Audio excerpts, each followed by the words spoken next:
और हम उस पर कोई समझौता किसी भी सूरत में नहीं करने वाले। अभी कुछ सप्ताह पहले मुझे शंघाई कोऑपरेशन ऑर्गेनाइजेशन की डिफेंस मिनिस्टर्स मीटिंग में जाने का अवसर मिला था। वहां जो डिक्लेरेशन तैयार किया जा रहा था उसमें आतंकवाद पर भारत का स्टैंड डाइल्यूट हो रहा था। हमने साफ कह दिया कि जब तक आतंकवाद के मुद्दे पर भारत का स्टैंड रखा नहीं जाएगा, हम किसी ज्वाइंट स्टेटमेंट पर साइन नहीं करेंगे, और इसकी वजह से वहां कोई ज्वाइंट स्टेटमेंट नहीं आया। अध्यक्ष महोदय, इसका परिणाम क्या? अब देखिए, हमारे प्रधानमंत्री जी ब्रिक्स की बैठक में ब्राजील गए, करिश्मा किया है हमारे प्रधानमंत्री। तो चीन की मौजूदगी में जो ज्वाइंट डिक्लेरेशन आया उसमें जम्मू व कश्मीर में हुए आतंकी हमले को कंडेम भी किया गया।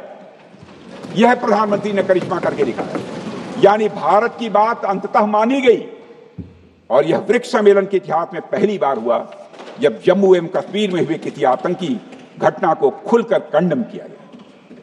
मैं इस सदन को याद दिलाना चाहता हूं, 2008 में मुंबई में इतनी बड़ी आतंकी घटना हुई, मगर उस समय की सरकार को जो प्रभावी कार्रवाई करनी चाहिए थी वो नहीं हो पाई।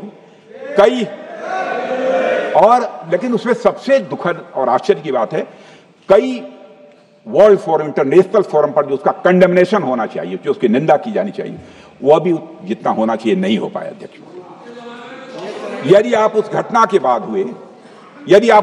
बाद हुए ब्रिक्स सम्मेलन के डॉक्यूमेंट्स उठाकर देख लीजिए, मुंबई आतंकी हमले का कहीं जिक्र भी नहीं है। और अध्यक्ष महोदय, जब केंद्र में प्रधानमंत्री मोदी जी के नेतृत्व में सरकार बनी, तब जाकर कहीं के हालात कुछ बदलने शुरू हुए, और साल 2017 में हुए ब्रिक्स सम्मेलन में पहली बार 2017 में हुए ब्रिक्स सम्मेलन में पहली बार आतंकवाद से लश्कर और जैश जैसे आतंकवादी संगठनों को जोड़ा गया। यह भी अपने में करिश्माई काम था।